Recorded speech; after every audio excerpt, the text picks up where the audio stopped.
québecentech.com.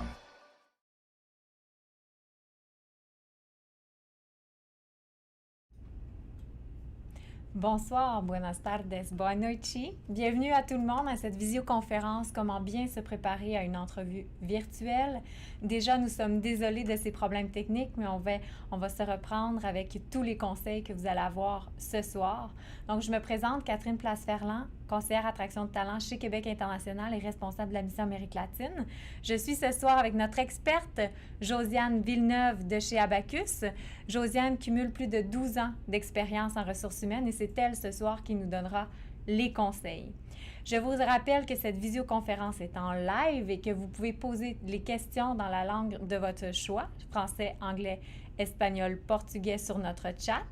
Les recuerdo que esta videoconferencia sí se desarrolla en francés, pero pueden preguntar las preguntas que tienen en el chat porque estamos en vivo y lo pueden hacer en español, en francés, en portugués o en inglés, el idioma que prefieren.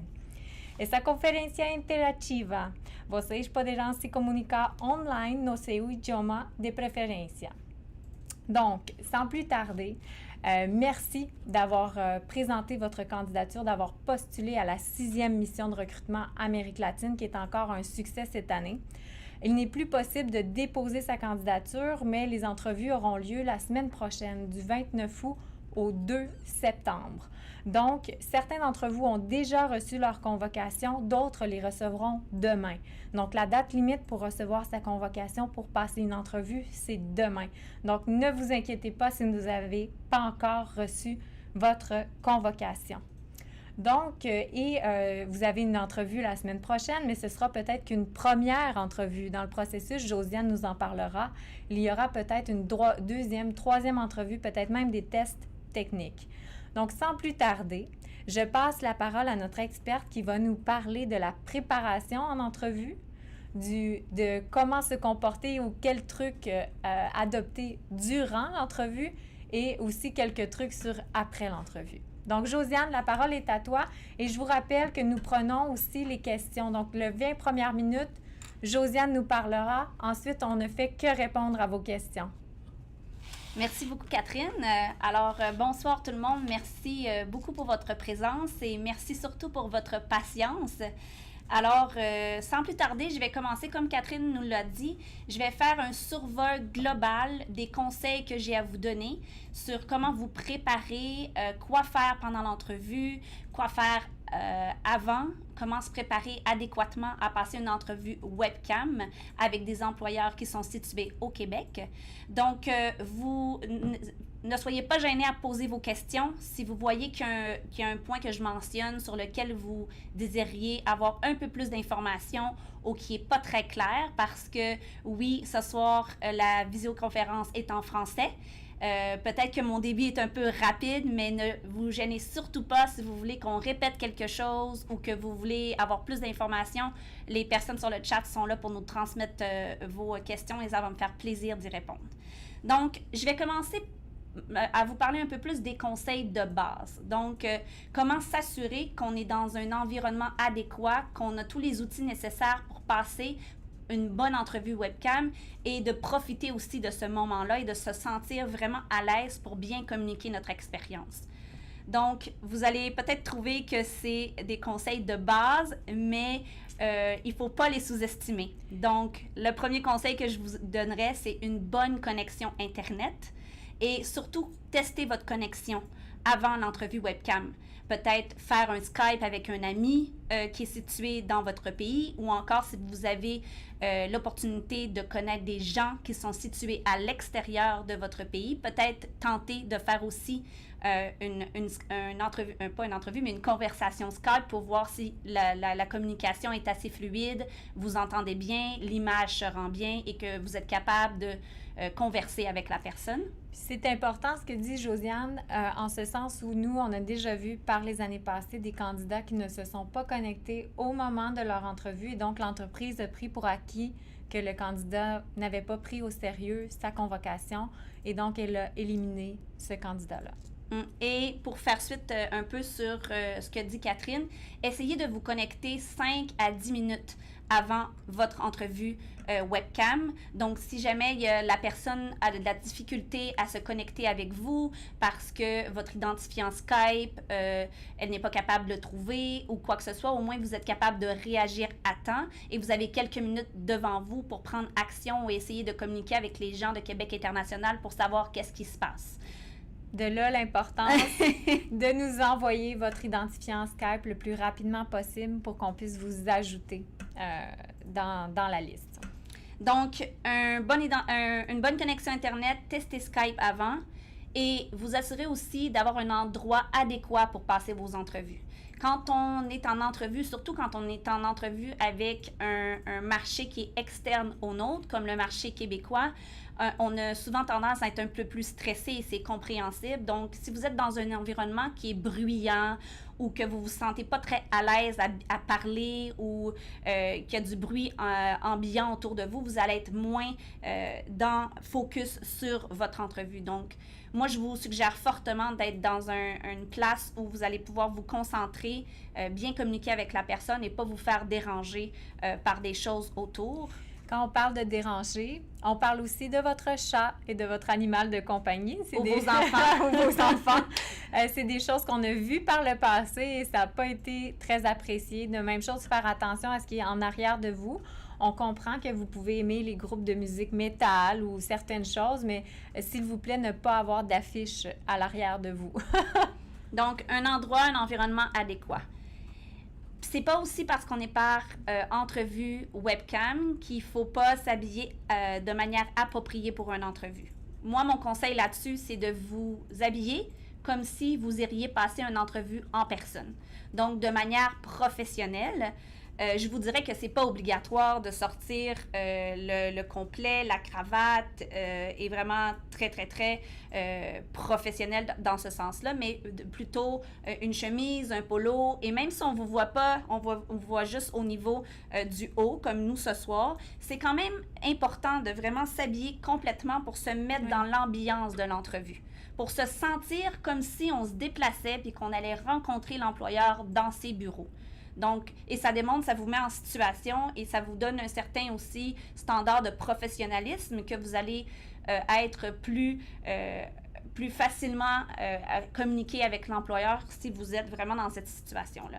Donc, c'est seulement des petits trucs de base, mais je dirais qu'il ne faut pas les négliger parce que tout commence un peu comme ça pour se sentir bien pour l'entrevue.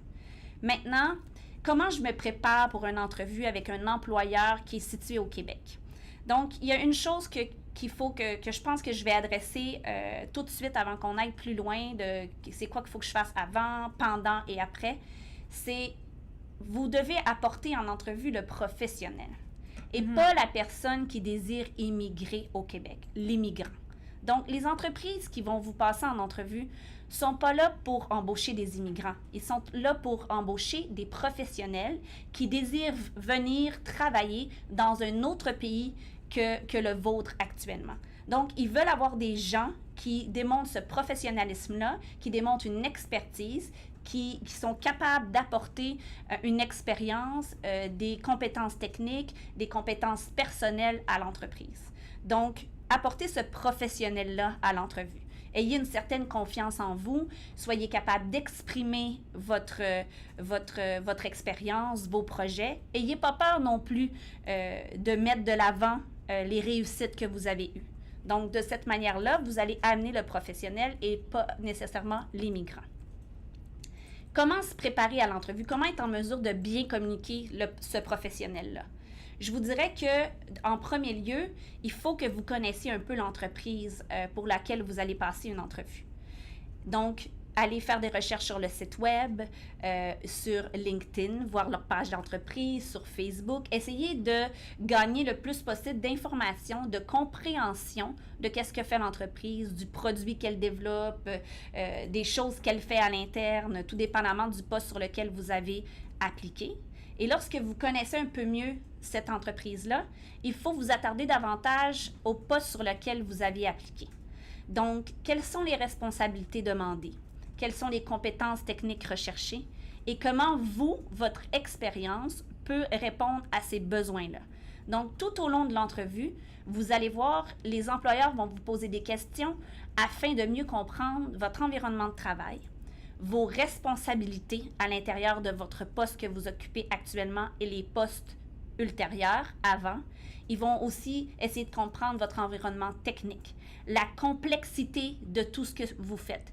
Donc, si, par exemple, vous œuvrez principalement en développement Java, mettons, ils vont essayer de comprendre sur quel projet vous avez travaillé, la complexité des projets, combien de personnes étaient impliquées, quelle méthodologie vous avez utilisée, quelle technologie vous avez utilisée. Donc, c'est très important avant votre entrevue de maîtriser vos expériences professionnelles, d'être capable, peu importe la question, de vous rapporter à vos expériences, à vos projets, de faire ces liens-là. C'est intéressant ce que dit Josiane parce que lors des entrevues, vous allez vraiment réaliser que les entreprises vont aller à profondeur sur vos expériences. Il se peut aussi que certaines de vos expériences ne figurent pas sur le curriculum vitae que vous avez envoyé. Donc, à ce moment-là, ça va être important pour vous de faire le récapitulatif vraiment de la totalité de vos expériences pour que, à la demande de l'entreprise, vous puissiez bien expliquer ce que vous avez fait. Effectivement. Et je vous dirais que, pour continuer sur qu'est-ce que Catherine vient de nous dire, il faut prendre en considération aussi que les gens qui vont vous passer en entrevue ne connaissent pas nécessairement les entreprises du Mexique, du Brésil, de la Colombie ou peu importe le pays d'origine d'où vous venez. Donc, ils vont vous poser des questions pour mieux comprendre votre environnement. C'est quoi le type d'entreprise dans lequel vous travaillez? Qu'est-ce que l'entreprise fait? Combien d'employés? Quels produits elle développe? Pour mieux comprendre vos environnements et faire un lien entre ces environnements-là dans votre pays et les environnements ici dans lesquels vous pourriez travailler, voir s'il y a un lien qui se fait entre les deux. Et je vous dirais, pour bien aussi vous préparer, les entrevues généralement vont se tenir en français. Parce que vous avez appliqué sur des postes qui sont situés à la ville de Québec. Donc, si vous n'êtes pas certain de certains termes techniques ou certains mots pour bien expliquer votre environnement de travail. Justement, parlant de français, vous avez une idée avec notre débit un peu du français qui va être parlé en entrevue. On va essayer de ralentir pour la suite pour être certaine que vous puissiez vraiment bien comprendre ce qu'on dit lors de cette visioconférence, mais prenez-le aussi comme un test parce que dès la semaine prochaine, vous allez parler avec des gens qui ont des débits et des accents aussi rapides et prononcés que les nôtres. Oui, effectivement, bon point, Catherine. On va essayer de ralentir un peu.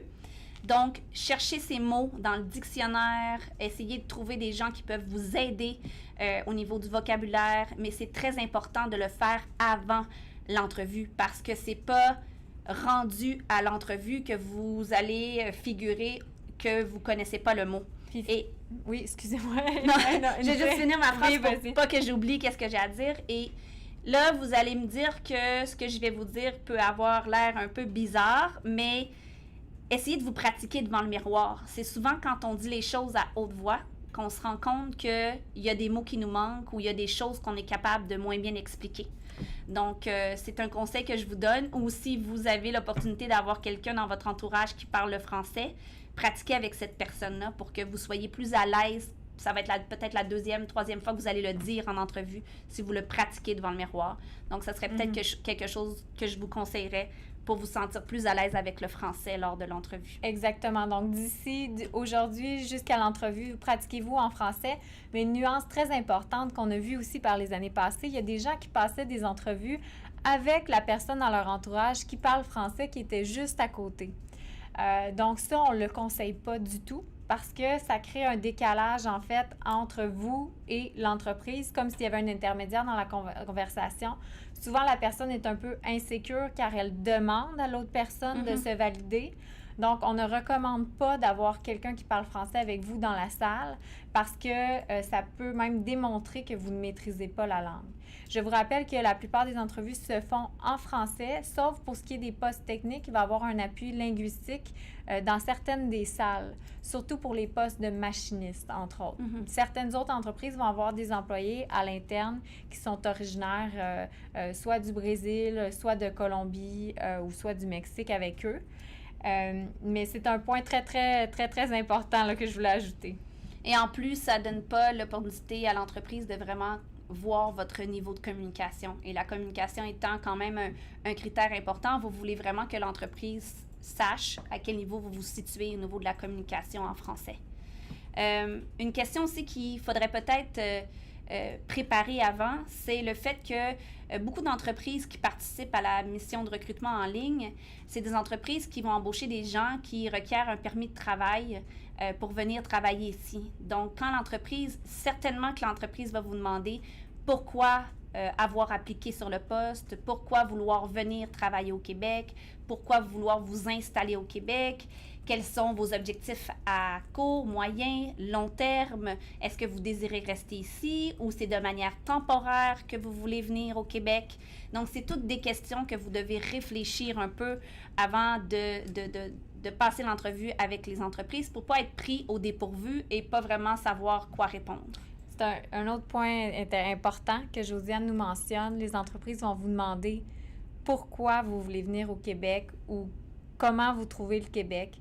Donc, à ce moment-là, c'est le moment d'être sincère, mais effectivement d'agir comme un professionnel, puis d'être organisé finalement, de ne pas être pris au dépourvu devant cette question-là, parce que c'est une question qui peut être quelque part éliminatoire pour l'entreprise.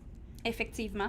Et pour tous les gens qui vont participer aux entrevues, plusieurs d'entre vous allez avoir, oui, des questions plus de manière générale ou plus de ressources humaines, je dirais, en ce sens, connaître votre expérience, vos projets, pourquoi vous voulez migrer, etc.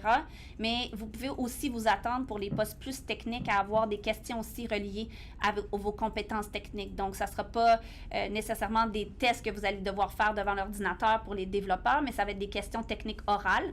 Donc, vous préparez aussi à ça, à l'éventualité de recevoir des questions plus de manière technique.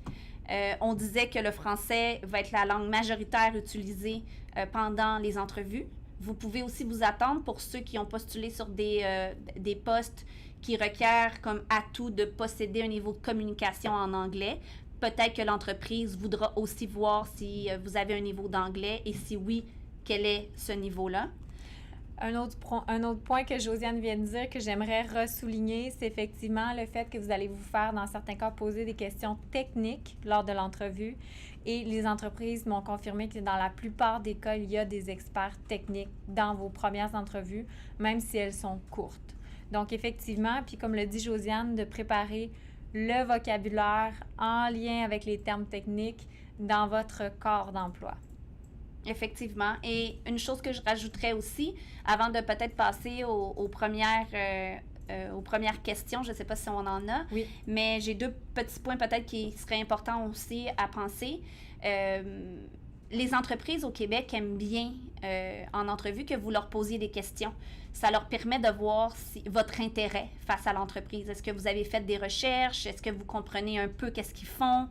Et est-ce que vous avez des questions pour mieux comprendre leur environnement, pour mieux comprendre le poste? Donc, lorsque vous allez faire votre recherche pour la préparation, lorsque vous allez regarder leur site web, lorsque vous allez aller voir sur la page Facebook, sur leur page LinkedIn, essayez de voir par rapport au poste, par rapport à l'entreprise, des choses que vous aimeriez savoir, des choses qui ne sont pas nécessairement écrites dans la description de poste, mais que vous désiriez connaître. Comme par exemple, si vous ne connaissez pas comment la grosseur de l'équipe de développement, combien il y a de personnes qui travaillent en développement dans cette entreprise-là, est-ce qu'il y a des différentes équipes, comment ça fonctionne à l'interne, est-ce que ça fonctionne avec des leaders techniques, est-ce que ça fonctionne avec différents chefs de projet, donc, ou si vous avez plus de questions sur les technologies qu'ils utilisent ou la manière dont ils font les choses.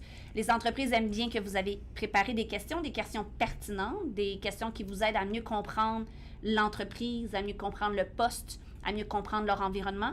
C'est des choses qui sont vraiment ouvertes à répondre et qui voient que vous avez un intérêt envers leur poste, envers leur entreprise. Autre important point, une autre des questions qui peut être intéressante, c'est les défis auxquels vous allez être confrontés dans ce nouvel emploi. Comment c'est quoi leur perception d'un bon développeur Java? C'est quoi les compétences qui sont recherchées dans leur organisation? Il y a dans certaines entreprises, ils cherchent vraiment des gens pour développer des produits à l'interne, alors que dans certains cas, c'est pour faire de la consultation. Donc, c'est des profils qui sont différents, qui sont recherchés. Et vous pouvez recevoir la question pourquoi vous voulez travailler en consultation, pourquoi vous aimez ça, est-ce que vous seriez prêt à faire autre chose. C'est toutes des questions que vous êtes susceptibles de recevoir. Et je vous dirais qu'une grande qualité en entrevue au Québec, c'est d'être transparent. S'il y a des choses que vous ne connaissez pas, s'il y a des choses que vous aimez plus ou moins, c'est bien d'être transparent avec l'employeur. Lorsqu'il vous le demande peut-être, est-ce que vous avez déjà travaillé avec telle chose? C'est correct de ne pas avoir travaillé avec cette technologie-là en particulier. Vous leur dites non, j'ai jamais travaillé avec cette technologie-là. Cependant, je suis intéressée à l'apprendre, mais j'ai travaillé avec telle technologie dans laquelle je pense je pourrais prendre mon expérience et la transférer pour pouvoir apprendre X, Y, Z. Donc, les entreprises aiment bien voir ça, que oui, vous êtes conscient que vous ne le savez pas, mais que vous avez certaines autres compétences qui peuvent être parallèles, qui vont vous aider à apprendre votre nouvel environnement. Tout à fait. Puis un excellent point aussi que Josiane vient de faire, c'est faites confiance aux gens qui vont être de l'autre côté de la caméra. En fait, ces employeurs-là, ils sont là vraiment pour trouver des perles rares. Ils ont participé à la mission de recrutement parce qu'ils avaient besoin de recruter des nouvelles ressources et qu'ils recherchent ces ressources-là. Donc oui, ils vont poser certaines questions pièges, mais vous pouvez répondre en toute quiétude, entre guillemets, parce que ces gens-là partent avec une bonne intention, celle de vous connaître et éventuellement de vous embaucher parce qu'ils ont besoin d'avoir des nouvelles ressources pour leur entreprise. C'est un super bon point, ça, Catherine. Puis de plus, les entrevues vont durer quelque part entre 20 et 45 minutes. C'est pas une énorme période de temps pour bien connaître une personne. Mm-hmm. Donc, plus vous êtes vous-même, plus vous vous ouvrez, plus vous êtes transparent et vous communiquez votre expérience, vous communiquez ce que vous aimez moins, ce que vous êtes sûr, ce que vous êtes moins certain, plus l'entreprise va avoir de la facilité à vous lire, à vous connaître, à vous comprendre et voir si vous pourriez être un candidat potentiel qui va être heureux à l'intérieur de son entreprise. Ouais. Le but des entrevues, de la mission de recrutement, c'est pas de décrocher un poste à tout prix. C'est de décrocher un poste qui va vous permettre de travailler au Québec dans votre secteur d'expertise, selon votre niveau à vous, votre seniorité à vous, et vraiment pouvoir utiliser cette expérience-là comme une continuité de carrière. Pas reculer de 5 à 6 ans derrière parce que vous voulez vraiment venir travailler au Québec. Parce que de cette manière-là, vos objectifs de carrière, tout ce que vous vouliez faire va peut-être pas rentrer en lien avec tout ça. Donc, quand vous êtes transparent, quand vous êtes ouvert, quand vous communiquez bien votre expérience, ça permet de voir à l'entreprise si vous allez être heureux à court, moyen et long terme à l'intérieur de leur environnement. Et ça va être un succès gagnant-gagnant et pour l'entreprise et pour vous. Exactement. C'est tous des excellents points que Josiane vient de faire. Vous mentionnez aussi que les entrevues, c'est de 20 à 45 minutes. On va commencer à répondre aux questions parce qu'on commence déjà à en avoir quelques-unes, puis on continuera au travers. On a quelques questions sur le chat en ce moment à l'effet que est-ce que le CSQ est obligatoire pour les entreprises? La réponse est non. Il n'y a seulement, vous avez la chance d'être avec la seule personne, la seule entreprise qui nous demande d'avoir des détenteurs de CSQ. Donc, la seule, c'est Abacus. Pour toutes les autres entreprises... Est-ce que tu veux que peut-être j'explique un peu le contexte qui fait en sorte qu'on demande on a beaucoup de questions sur les permis de travail. Fait que tu nous expliqueras ça. Je vais éclaircir un peu le thème des permis de travail, puis après ça, tu nous reviendras avec la particularité d'Abacus ici. Donc, effectivement, dans tous les autres cas, les entreprises ne demandent pas de CSQ ou de préautorisation d'immigration aucune. C'est l'entreprise qui va faire la demande de permis de travail pour vous. Donc, un permis de travail, ça vous permet bien sûr de travailler au sein d'une entreprise. On parle d'une durée minimum de 1 an à 3 ans. Donc, ça, c'est déterminé par plusieurs facteurs. Donc, je peux vous dire que ce sera entre 1 et 3 ans un permis de travail.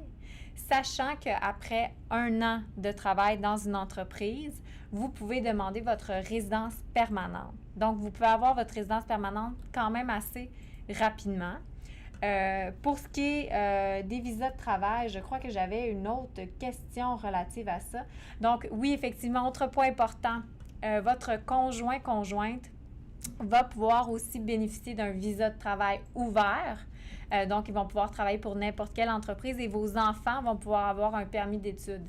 Donc, effectivement, on encourage le projet familial. Comme le disait Josiane, c'est un projet de carrière pour vous faire avancer votre carrière, mais c'est aussi un projet familial.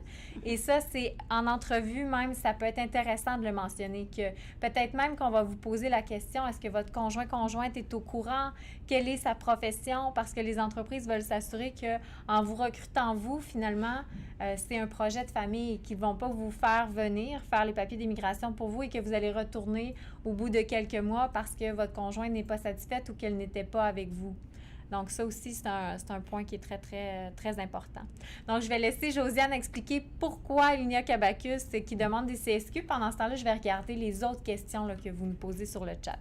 Oui, je vais y aller brièvement. Je pense que c'est important un peu de souligner ça, quel type d'entreprise on est, pourquoi on recrute des gens qui ont des CSQ. On a quand même reçu beaucoup de courriels chez Abacus par rapport à ça. Et puis là, étant donné qu'on a la chance d'avoir accès à plusieurs personnes en même temps, je vais vous donner la clarification. En fait, Abacus Talent est une entreprise un peu différente des autres entreprises qui participent à la mission de recrutement en ligne. Abacus, c'est une agence de recrutement et de placement qui offre un service préparatoire aux gens qui sont en voie d'immigration vers le Québec sous la résidence permanente, spécifiquement dans le secteur des technologies de l'information. Donc, nous, on travaille avec des employeurs au Québec qui recherchent des gens en informatique dans n'importe quel secteur de l'informatique, autant en développement qu'en gestion de projet, qu'en analyse d'affaires, qu'en gestion des systèmes en réseau, n'importe quel poste en informatique.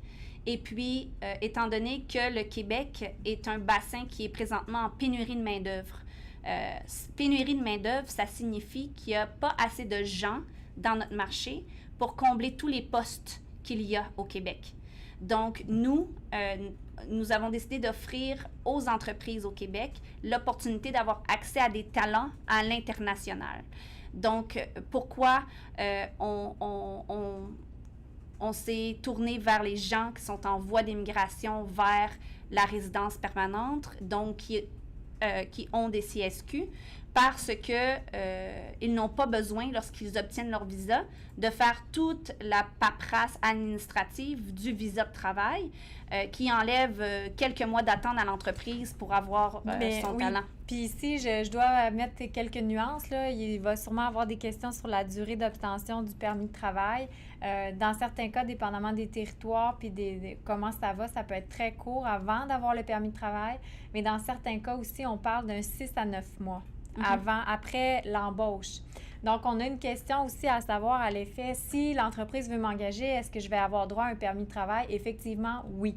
Donc, lorsque l'entreprise fait un contrat d'embauche, la prochaine étape, elle fait un visa de travail pour vous, votre conjoint et vos enfants aussi en même temps. Donc, c'est important de mentionner le projet familial parce que tous ces permis-là doivent être faits en même temps. Donc, oui, l'entreprise vous donne un permis de travail qu'elle paye elle-même. De votre côté, il s'agira simplement d'aller demander votre visa. Par contre, là, je tombe dans les démarches d'immigration et après la mission de recrutement, on fera une conférence spécifiquement pour les démarches d'immigration, mais c'était quand même pour clarifier le tout. Aussi, je dois vous dire qu'il y a des gens qui ont passé des tests techniques qui n'ont pas reçu de nouvelles pour l'instant. Les convocations sont toujours en cours. Hein. Je vous rappelle qu'on convoque jusqu'à demain. Donc, si vous n'avez pas reçu de nouvelles demain, à ce moment-là, il se peut que vous ne soyez pas convoqué en entrevue. Donc, c'est demain là, la dernière journée pour les convocations. Et on enverra des messages à tous les candidats. Donc, tout le monde aura une réponse. Et comme je vous dis, si ce n'est pas cette année, je sais que certains d'entre vous n'ont pas été retenus pour ce qui est du niveau de français cette année. Je vous encourage vivement à repratiquer votre français et à réappliquer l'année prochaine parce que c'est des choses qu'on a vues très, très, très fréquemment. Candidat qui postule une année qui n'est pas retenu, mais qui est embauché l'année d'ensuite, justement à cause du niveau de français. Ce n'est pas les compétences ici qui sont l'enjeu pour l'entreprise. Et vu qu'on est en pénurie de main-d'œuvre, comme je vous ai dit, les talents internationaux, des gens qui ont d'expérience ailleurs qu'au Québec, les entreprises les recherchent beaucoup. Donc, Donc, c'est ça. Apprenez votre français. Donc, ne vous découragez pas. Le français, c'est certain que c'est important. Mais certains d'entre vous seront embauchés cette année. On espère que ce soit au moins une vingtaine de candidats. On parle de plus de 240 entrevues. Donc, ce sera plus d'une vingtaine une vingtaine d'entre vous, finalement, qui l'année prochaine seront avec nous. Pour les autres, on les encourage vraiment à retenter l'année d'ensuite. J'ai une question aussi sur durant l'entrevue. Négocier le salaire. Parler salaire. Parce que là, il faut comprendre que la semaine prochaine, c'est votre première entrevue. La première entrevue, peut-être d'un processus qui aura 2, 3 entrevues ou des tests techniques ou des gestionnaires un peu plus tard dans le processus. Toi, Josiane, comment tu vois ça, la négociation du salaire? Je vous dirais que pour les premières entrevues via la mission, c'est rare que vous allez de prime abord parler de salaire lors de la première entrevue. Souvent, il y a des gens qui vont, comme Catherine l'a dit, là, je vous dirais qu'un processus général d'entrevue au Québec peut contenir entre 2 et 5 entrevues. Normalement, on commence à parler de salaire plus vers la fin du processus d'entrevue. Mais si jamais un employeur vous demandait vos attentes salariales ou à quoi vous vous attendez lorsque vous allez arriver au Québec au niveau salarial, je comprends très bien que pour quelqu'un qui est à l'international, qui connaît très peu notre marché ici au Québec, ça peut être difficile de se positionner, de savoir par rapport à mon expérience, par rapport à mon parcours universitaire ou les diplômes que j'ai, comment je devrais me demander dans le marché québécois dans le marché québécois, c'est parce que je suis tellement habituée de parler de technologie de l'information que ça l'a glissé, mais je vous dirais que si vous ne savez pas comment vaut votre profil sur le marché, je vous conseillerais de ne pas vous avancer avec des chiffres qui peut-être peuvent vous nuire ou peuvent vous nuire dans les deux sens, de manière négative et de manière positive. Peut-être que vous allez lancer un chiffre, puis l'entreprise va dire OK et va vous donner ce chiffre-là et vous allez être chanceux. Ou peut-être que vous allez donner un chiffre et finalement, votre profil vaut bien plus et vous risquez peut-être d'avoir un salaire moindre que vous devriez avoir. Moi, je vous dirais que si vous ne le connaissez pas, avancez pas de chiffre, mais dites peut-être, moi, je connais pas vraiment le marché québécois au niveau salarial, mais je vous dirais que il va falloir que j'aille un salaire qui soit en lien avec mon niveau d'expérience, mes compétences et mon background au niveau éducationnel et que vous allez faire votre propre analyse par la suite et voir si ce salaire-là est en lien avec votre profil dans le marché. Et vous avez remarqué aussi que sur toutes les offres d'emploi qui sont affichées dans le cadre de la mission Amérique latine, on doit mettre des salaires. Pourquoi la grille de salaire y figure? Parce qu'on est dans un contexte de recrutement international. Il faut savoir aussi qu'il y a des lois en arrière de ce recrutement-là. C'est-à-dire qu'une entreprise qui fait un permis de travail est tenue par la loi, donc elle ne peut pas, et les entreprises sont vérifiées, offrir un salaire plus bas que l'analyse du marché qui est faite. Donc, la grille salariale que vous voyez sur l'offre d'emploi, normalement, c'est la grille salariale dans laquelle les entreprises vont jouer. Mais effectivement, c'est un bon point, ce que Josiane a mentionné, c'est que si vous ne savez pas où vous vous situez, n'avancez pas trop de chiffres parce que ça peut effectivement vous nuire dans le processus d'entrevue. Mais par contre, ce que vous savez, comme le dit Josiane, je suis un professionnel. On reprend l'exemple du développeur Java. Je suis un développeur Java avec 5 ans d'expérience, avec des projets complexes dans un environnement banquier ou... avec un baccalauréat en informatique et tout ça. Donc, selon vous, combien ça vaut sur le marché québécois? De toute façon, les entreprises, elles le savent. Quand vous allez arriver, vous allez parler à vos collègues et vous allez vous informer sur le marché. Si à court terme, ils vous ont donné un salaire qui est moindre par rapport à votre expérience et par rapport avec votre profil, probablement que vous allez vous en rendre compte et à long terme, l'entreprise ne sera pas gagnante. Donc, c'est pas à leur avantage de vous offrir un salaire qui est inférieur, vraiment beaucoup inférieur au marché parce qu'ils le savent quand vous allez arriver. Et légalement, elles ne peuvent pas le faire. Donc, vous êtes quand même protégé. Quand je vous disais, faites confiance à l'entreprise, ça se peut qu'elle vous challenge sur des questions plus difficiles, mais ces gens-là veulent vraiment trouver la perle rare. Donc, les questions qu'ils vous posent, c'est pour savoir si c'est vous, mais faites-leur confiance en quelque part dans ce processus-là. Puis si jamais à la fin, vous avez une offre d'une entreprise, eh bien, moi, je connais plusieurs personnes au Brésil, en Colombie, au Mexique qui ont accès à des gens qui sont ici, qui peuvent s'informer sur le marché, qui peuvent, si vous allez, par exemple, nous qui œuvrons un peu plus dans le secteur de l'informatique, si vous allez sur notre site web, il y a un guide dans lequel on parle des salaires. Vous pouvez avoir une idée par rapport à ça dans ce guide-là. Vous pouvez essayer de vous informer pour voir si l'offre que vous avez eue est en lien un peu avec votre profil dans le marché. Exactement, exactement. On a une autre question aussi sur la durée du processus d'entrevue, la durée approximative d'un processus d'entrevue.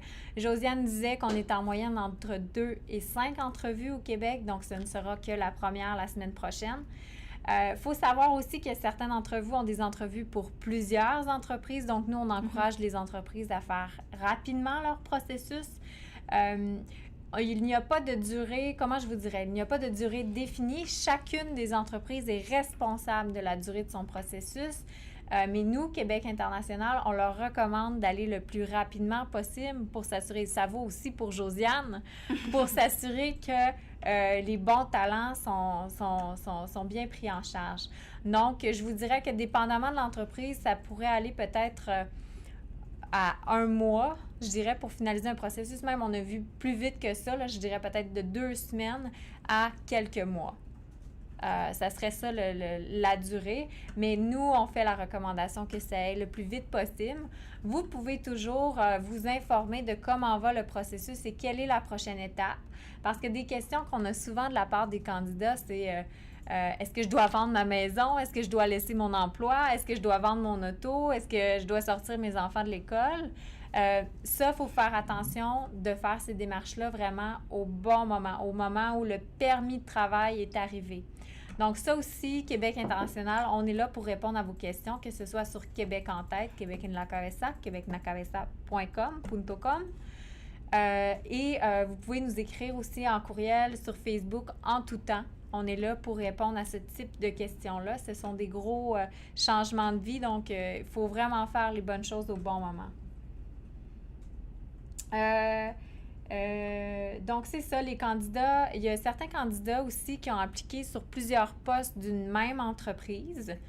C'est une bonne attitude en ce sens, mais l'entreprise va passer qu'une entrevue. Même si vous avez été retenu pour 1 ou 2 postes, l'entreprise ne va passer qu'une entrevue. Une autre chose que vous devez savoir et que Josiane va nous répéter, ici au Québec, en fait, en Amérique latine, souvent, les gens sont des généralistes et aiment être des généralistes. Oui, effectivement. Bon point, Catherine. Ici, au Québec, sur le marché, en technologie de l'information, on cherche beaucoup des spécialistes. Même chose quelque part en usinage, où oui, si vous savez souder, c'est bien, mais ce qu'on recherche, c'est quelqu'un qui peut faire le travail sur la machine en particulier. Donc, on a un marché du travail qui est très spécialisé. Donc, si vous vous appliquez sur un poste de développeur Java, l'essentiel des questions vont porter sur le développement Java. C'est intéressant que vous ayez fait autre chose, mais ce qui doit prendre le plus de place, c'est votre expérience en tant que développeur Java. Oui, effectivement. Et souvent, je prends comme exemple le marché brésilien où moi, quand je rencontre beaucoup de personnes qui sont généralistes dans ce pays-là et c'est difficile pour vous de faire ressortir cette spécialité-là. Donc, de là, l'importance de la préparation avant l'entrevue, de vraiment revoir son expérience, de voir les projets. Si, mettons, dans une entreprise, on a fait du Java et du .NET, vous allez peut-être vous faire demander, OK, dans quel pourcentage vous avez fait du Java versus du .NET? Donc, on veut comprendre quelle est votre spécialité. Donc, c'est important aussi que vous réfléchissez à cette question-là avant même de vous la faire demander par une entreprise. OK, qu'est-ce que vous avez fait en Java? Qu'est-ce que vous avez fait en .NET? On va passer un peu en revue toutes les expériences que vous avez pour voir qu'est-ce que vous avez fait dans les 2 langages et pour pouvoir un peu mettre de l'avant cette expertise-là et voir si vous êtes vraiment au niveau que l'entreprise recherche dans cette spécialité-là. Catherine disait que notre marché ici est très spécialiste.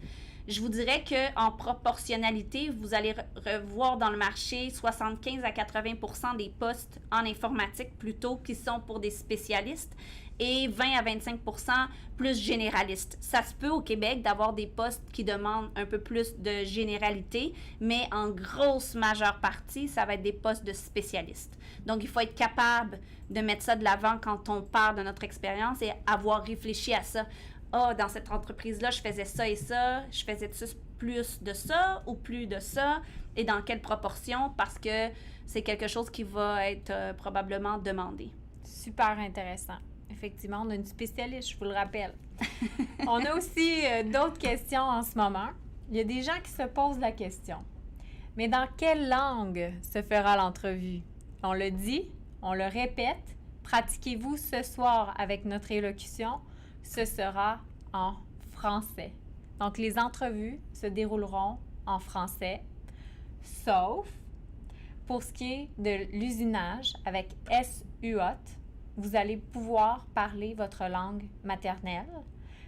Il y aura un interprète dans la salle, mais il faut savoir que dans tous les cas, le français est essentiel à l'intégration une fois sur place. Mm-hmm. Donc ça, de toute façon, il en sera question dans le processus. Certaines entreprises auront des gens, par exemple, des Brésiliens avec eux ou des Colombiens avec eux qui sont déjà dans leur entreprise, mais on vous recommande pour tous ceux qui sont en technologie de l'information, en informatique, en programmation, en développement, de parler le plus français possible. C'est un critère éliminatoire pour certaines entreprises. Je ne veux pas ici vous stresser parce qu'il faut vraiment que lorsque vous fassiez votre entrevue, vous soyez détendu, vous soyez souriant, vous soyez à l'aise. De là, l'importance de préparer des mots de vocabulaire, de les pratiquer devant votre miroir, de parler à des gens qui parlent français. Si vous avez une chose à faire ce week-end, cette fin de semaine, c'est de parler français avec le plus de gens possible. Si vous avez des cours privés, si vous avez de la famille au Québec, prenez quelques heures pour leur parler sur Skype afin de pratiquer votre français. Donc, je reviens là-dessus. Si on a d'autres questions dans la chat, je reviendrai sur ce sujet-là. Si pour certains d'entre vous, vous n'êtes pas retenu cette année à cause de votre niveau de français, réessayez l'année prochaine. Dans certains cas, même, on a eu des candidats qui ont été suivis par les entreprises le temps d'améliorer leur niveau de français. Donc, c'est non négligeable. C'est vraiment très, très, très important. On a aussi... oui, mais j'allais rajouter, si tout à l'heure, Catherine disait que ça peut être stressant, un processus d'entrevue comme ça, mais je vous dirais qu'un gros facteur qui va faire en sorte de faire diminuer le stress le plus possible, c'est la préparation. C'est de se sentir en contrôle de nos informations lors de l'entrevue, d'avoir pratiqué à haute voix le français, d'avoir cherché nos mots, d'avoir revu toutes nos expériences, de savoir poser les questions, pourquoi je veux immigrer, qu'est-ce que j'ai fait dans cette entreprise-là, quel est le projet que j'ai fait. Parce que souvent, ceux qui ont 7, 8, 9 ans, 10 ans d'expérience, si quelqu'un vous demande une question d'une expérience qui remonte à 7, 8, 9 ans, si vous n'y avez pas réfléchi avant, peut-être que vous ne vous en rappellerez pas. Et durant l'entrevue, si on veut vraiment bien comprendre votre profil, se rappeler de ces expériences, c'est primordial. Donc, pour diminuer le stress le plus possible, la préparation. Et un autre facteur qui rentre aussi en ligne de compte avec le stress, c'est la fatigue. Donc, la veille de l'entrevue, même je dirais 2 jours avant, couchez-vous tôt. Vous êtes content d'avoir une entrevue, vous voulez fêter, mais pas maintenant. Vous fêterez quand vous aurez une offre d'emploi. Ouais, c'est ça. 2 jours avant, on boit de l'eau, on se repose, on se prépare et on respire. Parce que quand on est trop stressé, on n'est pas nous-mêmes et on veut être nous-mêmes. Donc, on met tous les chances de notre côté pour vraiment bien performer à l'entrevue parce que vous n'aurez pas une deuxième chance de faire cette première entrevue-là. Mm-hmm. Et c'est probablement la plus importante du processus parce que c'est celle qui va vous permettre de continuer dans le processus d'entrevue. Donc, vous voulez être performant. Effectivement. J'ai aussi beaucoup de questions. Encore des questions. C'est parfait. On est là pour répondre à vos questions ce soir sur le coût des visas, sur les dépenses, etc. Donc, premièrement, Le visa de travail, c'est l'entreprise qui défraie le coût pour le permis de travail. Donc, c'est vraiment l'entreprise qui est responsable de défrayer les coûts. Dans le processus de recrutement de Québec International, on le dit, on le répète, vous ne devez pas payer ni pour faire vos examens de français, ni pour appliquer au poste parce que c'est un processus qui est gratuit. Nous sommes un organisme public. Pour ce qui est des coûts, pour le permis de travail, c'est l'entreprise qui le défraie en totalité. Il se peut que pour aller chercher votre propre visa, une fois que vous allez être commandité par l'entreprise, vous ayez des coûts minimes à débourser. Mais encore une fois, ce sera l'experte en immigration qui vous expliquera ces démarches-là. Pour ce qui est, on me demande aussi pour les conjoints-conjointes. Je l'ai dit plus tôt, je le répète, les conjoints-conjointes pourront aussi venir avec votre permis de travail. Donc, vous allez avoir votre permis de travail principal qui va être attitré à l'entreprise qui va vous avoir recruté et le permis de travail ouvert de votre conjoint-conjointe qui va pouvoir travailler pour n'importe quelle entreprise au Québec. Et vos enfants vont pouvoir avoir des permis d'études, donc pouvoir venir étudier, poursuivre leur scolarité ici au Québec en français avec des cours d'anglais. Donc, c'est un avantage pour eux. Ils vont pouvoir être trilingues, justement. On a aussi des questions à savoir, est-ce que l'entreprise paie le billet d'avion, l'hébergement, comment ça fonctionne? Bien là, ça dépend vraiment de chacune des entreprises. Donc, il y en a certaines qui vont payer le billet d'avion, d'autres qui ne vont pas le faire. D'autres qui vont venir vous chercher à l'aéroport, vous accompagner à distance pour trouver un logement. Mais ce sont, d'après moi, et là, je me retourne vers Josiane, des questions qui peuvent être posées aussi en entrevue. Effectivement. Lors de la première entrevue, est-ce que ce serait le bon moment, Josiane, de poser ces questions-là ou on attend lors de la deuxième, de la troisième entrevue? Comment tu vois ça? Moi, je conseillerais un peu d'attendre parce que dans la plupart des cas, la première entrevue va être une entrevue exploratoire. Vous connaître, connaître pourquoi vous avez appliqué sur le poste, connaître votre expérience, connaître pourquoi vous voulez immigrer au Québec. Et par la suite, si les entreprises retiennent votre candidature, là, vous allez passer peut-être plus au niveau technique, faire davantage d'entrevues et creuser davantage. Donc, moi, j'attendrai peut-être à la deuxième ou à la troisième entrevue lorsque ça se concrétise davantage. Lorsque la compagnie démontre vraiment un intérêt envers votre candidature, vous dit l'équipe technique, l'équipe à l'interne, le directeur vous a vraiment aimé, on aimerait ça aller de l'avant avec une offre. Donc, là, lorsque vous êtes rendu dans toute cette dynamique-là, là, vous pouvez poser les questions avant même là, d'avoir l'offre, de dire, vous pouvez lui dire, je suis super content que vous voulez faire une offre, je suis vraiment intéressant envers votre entreprise. Vous pouvez le dire, je ne sais pas si c'est le bon moment, mais j'avais des petites questions par rapport à comment tout le processus allait se dérouler au niveau surtout des coûts pour l'hébergement, pour le billet d'avion, pour planifier mes choses à l'avance. Souvent, les entreprises vont être... Tout est dans la manière de demander les choses aussi.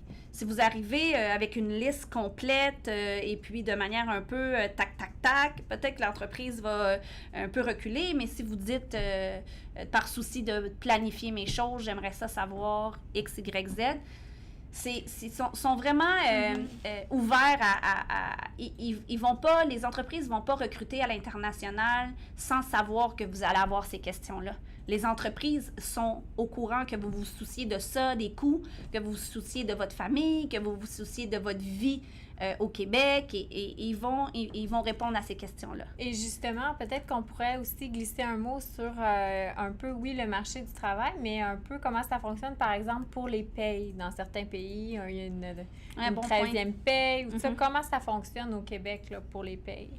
De manière générale, les postes sur lesquels vous avez appliqué dans la mission, je vous dirais qu'au Québec, on a 2 types de postes différents. On a les postes permanents. Dans la majorité des cas, ou 100% des cas, c'est des postes permanents dans la mission, Catherine? Oui. OK. Donc, ou des postes contractuels. Donc, quelle est la différence entre les deux.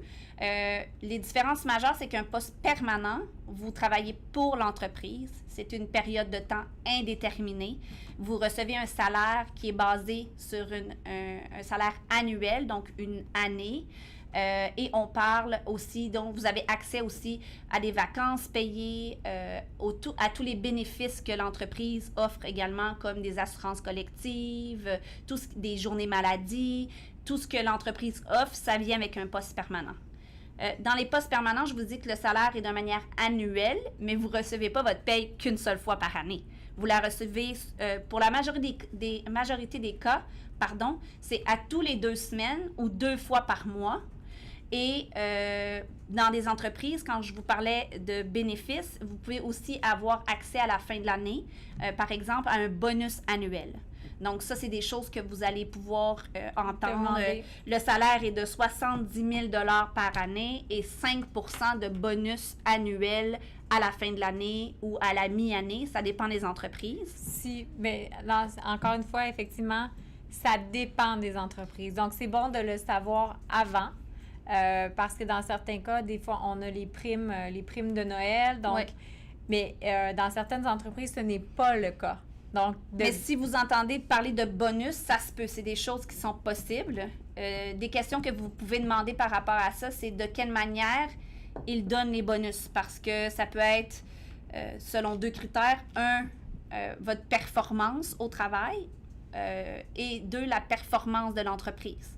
Donc, ça peut être, mettons, c'est 10 %, il y a 5 % qui va être relié directement à votre performance individuelle, 5 % à la performance de l'entreprise. Donc, ça, vous allez pouvoir voir ça.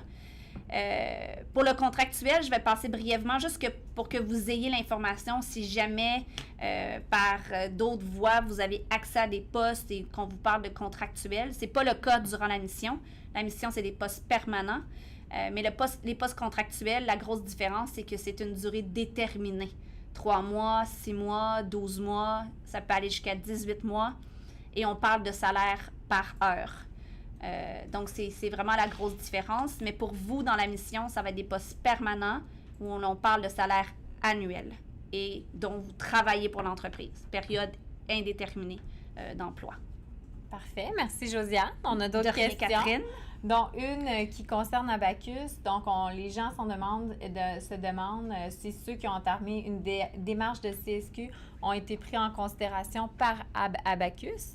Donc, oui. Oui, effectivement. Et là, je vais vous donner les dernières mises à jour d'Abacus parce que c'était une belle surprise. On a eu beaucoup d'entrevues pour la semaine prochaine et on s'est vu vraiment avec un nombre énorme. Donc, tous ceux qui sont en voie d'obtention de leur CSQ, donc qui ne l'ont pas encore, vous allez voir, il est possible qu'on vous reçoive en entrevue webcam. Pas la semaine qui est vraiment attitrée à la mission, mais la semaine suivante ou même dans l'autre après, dû à un volume qu'on a dû gérer un peu à l'interne pour la semaine prochaine. Mais vous allez être convoqué d'ici demain. Oui, donc, vous avez le savoir cependant, mais ne restez pas surpris si ça arrive. Ça va être la semaine après la semaine prochaine, finalement, la semaine des entrevues. Mais c'est strictement pour Abacus parce que je pense pas que ça a lieu avec d'autres entreprises. La plupart des entreprises vont faire leurs entrevues la semaine prochaine, le plus possible. Aussi, on a une autre question. Par rapport à Fantastique, est-ce que Fantastique a été utilisé là, pour déterminer pour le niveau de français? Pour les entreprises, il n'a pas servi cette année de critères d'analyse pour le niveau de français. Par contre, Québec International, nous, avec Fantastique, on peut voir effectivement vos niveaux de français, ce qui est excessivement intéressant pour nous, sachant que, comme on vous l'a dit, la maîtrise du niveau de français elle est très, très importante dans ce processus de recrutement-ci. Donc, Fantastique, pour nous, devient un outil vraiment, vraiment important. Et aussi, de plus pour vous, il peut vous permettre, avant l'entrevue et même après, de pratiquer votre niveau de français. Parce que là, ici, je vais me permettre une petite parenthèse. Dans certains cas, on a vu des gens qui ont été recrutés et qui se sont dit « Tout est beau, j'ai été recruté, j'ai pris mes cours de français avant, tout est beau, j'arrête. » Une fois qu'ils sont arrivés ici, ils ont fait face à des difficultés. Donc, après avoir été recruté, continuez vos cours de français. Continuez à parler français parce que lorsque vous allez arriver, il va y avoir des gens comme moi et Josiane. Ce sont l'essentiel des gens avec qui vous allez travailler. Donc, pour que votre employeur soit au moins content de votre niveau de français. Et ça vaut pour les gens aussi qui ont des CSQ. C'est pas parce que vous avez obtenu votre CSQ que vous avez démontré un niveau de français qu'il faut arrêter de le pratiquer et de l'améliorer.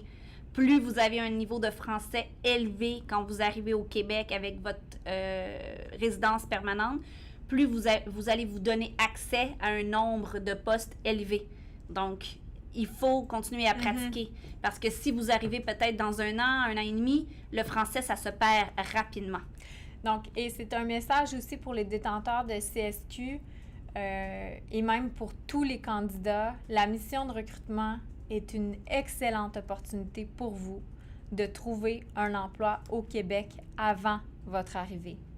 Que vous soyez détenteur de CSQ ou non, ça peut changer votre vie, réellement. Oui, parce que réellement. Parce que même si vous arrivez avec un CSQ, même si vous arrivez avec votre résidence permanente, il va falloir vous trouver un emploi. Donc, une fois que vous arrivez. Donc, la mission de recrutement, ce que ça vous permet, c'est de le faire avant d'arriver. Et ça marche. On a l'exemple de Abacus qui se spécialise justement à vous accompagner. On vous rappelle que tous les services, la mission de recrutement, les services de Québec international, les services de Abacus sont gratuits pour tous les candidats.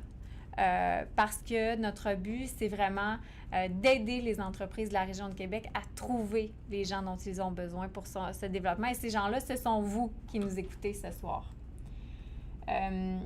Oui, je parle de la mission Amérique latine. Mais la mission Amérique latine, sa particularité, c'est qu'elle est en mode virtuel. Donc, il y a des gens, ce n'est pas une majorité, mais il y a des gens de d'autres pays qui ont appliqué sur cette mission de recrutement, que ce soit la France, que ce soit l'Algérie, que ce soit l'Argentine, que ce soit le Canada, que ce soit ailleurs dans le monde. Tous ces gens-là ont été considérés dans la mission de recrutement. Donc, certaines entrevues ne sont pas originaires d'Amérique latine, mais ont des entrevues dans la mission de recrutement. C'est certain que nous, la promotion, elle est axée sur l'Amérique latine parce qu'on connaît très bien ce bassin-là et les professionnels de ce bassin-là. Mais les professionnels des autres pays aussi sont considérés dans une mission Amérique latine. Donc, vous pouvez appliquer peu importe où vous vous trouvez. C'est l'entreprise qui choisit si elle vous rencontre ou non. Et souvent, l'élimination se fait en fonction des compétences professionnelles, de votre CV. Effectivement. Donc, de mon côté, là, j'ai fait le tour des questions que j'ai pour l'instant. Je vais attendre peut-être 2 minutes à savoir si vous avez d'autres questions à poser. On est sur la fin de cette visioconférence. Donc, si vous avez d'autres questions, dépêchez-vous à les poser à Genaina, Paulina et Isabelle qui sont en ligne pour répondre à vos questions. Donc, il y en a certains qui se demandent s'il y a plusieurs entreprises qui me font une offre. Comment je fais pour décider laquelle je prends? Donc, c'est une question qui est assez complexe, mais quand même, je vous dirais de prendre ça au sérieux, en ce sens où j'ai déjà vu des candidats postuler à la mission de recrutement, vouloir 2 entreprises qui veulent le recruter. Et donc, le candidat, on est dans le processus très, très sérieux, mais il n'y a pas d'offre sur la table. Et le candidat ne prend pas une offre en se disant qu'il va prendre l'autre, mais l'autre, finalement, n'a pas fait le processus d'immigration pour ce candidat-là, pour X raisons. Et donc, le candidat s'est retrouvé sans offre d'emploi. Donc, c'est des choses qu'on ne le souhaite pas, mais c'est des choses qui arrivent. Donc, la préparation, renseignez-vous sur les entreprises pour lesquelles vous avez des entrevues, puis essayez d'établir, premièrement, pour quel type d'entreprise vous aimeriez travailler. Il y a aussi le contact que vous avez avec les personnes lors de l'entrevue parce que vous allez travailler pour cette équipe-là, pour ces gens-là. Donc, c'est quoi votre contact avec ces gens-là? Il y a aussi, bien entendu, les conditions qui vous sont proposées. Et il y a aussi à prendre en compte la vitesse du processus d'entrevue, l'efficacité de l'entreprise à faire le processus d'embauche, en fait, du candidat. Aurais-tu quelque chose à commenter à ce sujet-là, Josiane? Moi, j'ajouterais à ce que tu viens de dire, Catherine, que si vous avez 2 offres, premièrement, vous êtes dans la meilleure position que vous pourriez être. Donc, vous avez 2 offres. Ne vous fiez pas seulement au salaire, aux chiffres que vous recevez. Souvent, c'est la première chose qui nous attire. Il y a une entreprise qui m'offre 75 000, une qui m'offre 65 000, c'est 10 000 de différence. Et on a tendance à aller pour l'entreprise qui offre un peu plus de salaire parce que c'est attractif. Je vous dirais, prenez le temps de réfléchir. Quelle entreprise vous offre la possibilité d'assurer une continuité de carrière le plus rapprochée possible entre qu'est-ce que vous faites dans votre pays et qu'est-ce que vous allez faire au Québec, qui va vous permettre de travailler dans un milieu où vous allez apprendre de nouvelles technologies, de nouvelles méthodes, travailler sur des projets qui sont plus complexes que ce que vous faisiez avant, donc qui va vous permettre d'avoir une carrière, d'atteindre certains objectifs que vous voulez.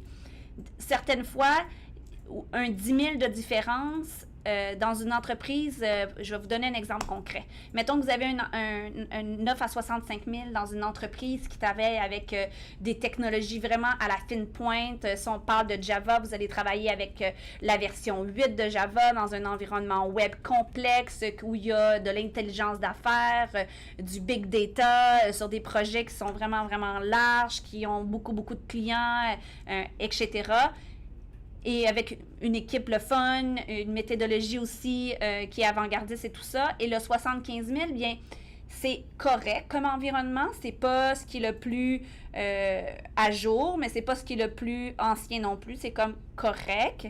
Je vous dirais, optez pour celle-là, 65 000, qui vous offre l'opportunité d'apprendre davantage puis de propulser votre carrière au Québec beaucoup plus rapidement. Parce que peut-être que celle à 65 000 va vous permettre d'ici 2 ans, 3 ans, d'avoir 85-90 000. Mais peut-être que celle à 75 000 va vous faire plus ou moins stagner et que 2-3 ans plus tard, vous allez avoir 80, 85. Donc, ce qui n'est pas mauvais en soi. Non, mais sur le marché, il faut mettre en perspective tout ça. C'est ça. Ne pas se fier seulement aux chiffres. C'était ça mon point. Merci, Josiane. Donc, on va faire une petite conclusion de cette visioconférence en ayant fait le tour de vos questions. De toute façon, on reste disponible sur info@québecentête.com, sur Québec en tête, Québec in la cabeza, Québec na cabeza et sur le Facebook. Donc, si je résume, je tente de résumer les points là, qui ont été touchés ce soir. Bien entendu, à votre connexion Internet, le test Skype. Je dois aussi commencer par le début. Avant toute chose, répondez à la convocation qu'on vous envoie. Bon point. confirmez que vous allez être présent lors de votre entrevue et envoyez-nous votre identifiant Skype. Ce sont 2 choses absolument primordiales. On commence par là. Oui. Et assurez-vous que votre identifiant Skype est le bon que vous transmettez. Effectivement. Et votre photo Skype aussi doit être quand même professionnelle. Donc, testez votre connexion. On parle beaucoup de Skype, donc oui, les entrevues se dérouleront sur Skype, sauf on fait un pilote avec Cisco, mais les candidats qui passeront leur entrevue avec Cisco ont été avisés. S'il y a quelque chose, écrivez-nous sur Québec en tête. Donc, testez votre connexion Internet. Habillez-vous de façon professionnelle de la tête aux pieds afin de vous sentir dans une posture professionnelle. Essayez de faire sortir le chat de la pièce, que vraiment votre pièce soit vraiment que vous. Pratiquez-vous en français devant le miroir avec des amis, mais n'ayez pas d'amis dans la salle d'entrevue avec vous. Ce sera vraiment vous et l'entreprise. Pratiquez votre vocabulaire technique en lien avec le poste en français. Essayez de connaître le plus possible l'entreprise et, à l'inverse, essayez de vous connaître le plus possible, c'est-à-dire d'étudier votre CV, étudier toutes vos expériences professionnelles parce que, comme le dit Josiane, si vous avez 8 ans d'expérience, il se peut que ce que vous avez fait il y a 8 ans, vous deviez y réfléchir. Donc, réfléchissez avant l'entrevue. Important, préparez-vous à ce qu'on vous pose la question « Pourquoi désirez-vous venir au Québec? » et vous vous présentez à l'entrevue comme un professionnel qui veut effectivement faire croître sa carrière au Québec. Pour toutes sortes de raisons, ça peut être parce que vous avez une famille, parce que vous avez justement de la famille ici, parce que vous êtes venu en vacances, parce que vous avez aimé la culture ou même l'hiver, vous avez adoré passer l'hiver ici. Il y a l'importance de poser des questions. Oui, préparez vos questions surtout. De préparer des questions qui sont pertinentes et qui démontrent aussi votre connaissance de l'entreprise et qui vont répondre à vos questions. C'est sûr que les questions sur le visa de travail, sur les dépenses liées à l'immigration, ça pourra être posé en deuxième, troisième entrevue quand le processus sera un peu plus sérieux. Je vous rappelle que vous n'avez que de 20 à 45 minutes, donc c'est très court. Soyez bref, soyez concis, mais en même temps, ces minutes-là, c'est pour vous connaître. Mm-hmm. Donc, c'est important que vous parliez de vous et des bonnes choses. Donc, votre carrière, les technologies que vous maîtrisez et votre envie de venir au Québec, ce sera pratiquement l'essentiel de la conversation et ça se déroulera en français. Catherine, si je peux ajouter, tout ce que Catherine est en train de vous dire, après cette visioconférence-là, il y a un guide qui va vous être envoyé, un guide que nous avons bâti par rapport à comment se préparer pour une entrevue. Donc, tous les points qu'on a soulignés ce soir sont dans le guide. Vous avez même, je me rappelle plus du numéro de la page, mais vous avez même un endroit où vous avez une liste de questions, comment vous préparer ou quel type de questions que vous pouvez poser en entrevue.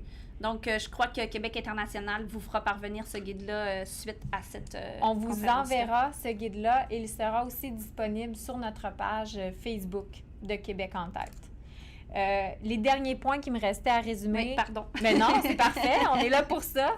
Les derniers points qui restaient à résumer, faites confiance à l'entreprise qui est de l'autre côté de la caméra. Très bon point. Elle n'est pas là pour vous piéger, elle est là vraiment parce qu'ils veulent recruter, ils veulent vous recruter, veulent vous engager. Donc, c'est à vous, quelque part, de démontrer que c'est vraiment cette personne-là qui recherche. Il se peut, effectivement, on est tous des êtres humains, donc il se peut que ce soit plus facile avec certaines entreprises qu'avec d'autres, mais ça fera partie de votre choix. Mais faites confiance aux entreprises, c'est l'essentiel du message. Oui, restez ouvert, restez vous-même, dormez bien le jour avant. C'est ça, dormez bien, fêtez après l'offre d'emploi et non avant l'entrevue. Que ce soit aussi un poste qui corresponde à votre carrière pour que vous puissiez développer votre carrière ici au Québec, au Canada. Oui, effectivement. Et que ce n'est pas nécessairement le meilleur salaire qui fera le meilleur emploi pour vous. Non. Donc, il y a plusieurs critères à prendre en ligne de compte. Il y a le développement de votre carrière, ce que vous avez envie de faire, pourquoi vous avez envie de venir ici. Mais soyez quand même sérieux quand vous avez une offre d'une entreprise, considérez-la très sérieusement. Si vous avez des questionnements, écrivez-nous. Écrivez-moi, écrivez à Info Québec en tête. On va répondre à vos questions si vous vous posez des questions sur votre processus. Et si vous avez des questions par rapport à une offre d'emploi qu'une entreprise vous fait, soyez pas gênés à poser des questions parce que c'est pas quelque chose que vous êtes habitué à voir. Les contrats de travail au Québec, c'est pas les mêmes contrats de travail ailleurs dans le monde. Donc, n'hésitez pas, signez pas n'importe quoi. Posez des questions, assurez-vous que vous comprenez vraiment bien qu'est-ce que vous signez. Les entreprises sont ouvertes à répondre à toutes ces questions-là. Ils le savent que c'est quelque chose que vous n'êtes pas habitué de faire. Donc, n'hésitez pas à poser vos questions. Exactement. Donc, il ne reste plus qu'à passer votre entrevue, qu'à la réussir et qu'à pratiquer votre français. Si vous ne réussissez pas cette année, on se reprend l'année prochaine. La mission virtuelle reviendra l'année prochaine. Et puis, on vous envoie le guide, justement, d'Abacus où tous ces trucs-là sont écrits. Il ne vous reste que quelques jours pour vous préparer parce que les entrevues commencent lundi prochain. Donc, c'était Catherine Place-Ferland de Québec International. Et Josiane Villeneuve de Abacus Talent. Merci beaucoup tout le monde. Avec nos modératrices, oui, nos animatrices. On ne les voit pas, mais... Genaina, Paulina et Isabelle. Merci les filles. Et merci à vous d'avoir été avec nous ce soir. Donc, on est là si vous avez des questions. Et puis, bonne entrevue. À bientôt. Merci tout le monde. Bye-bye. Bonne soirée.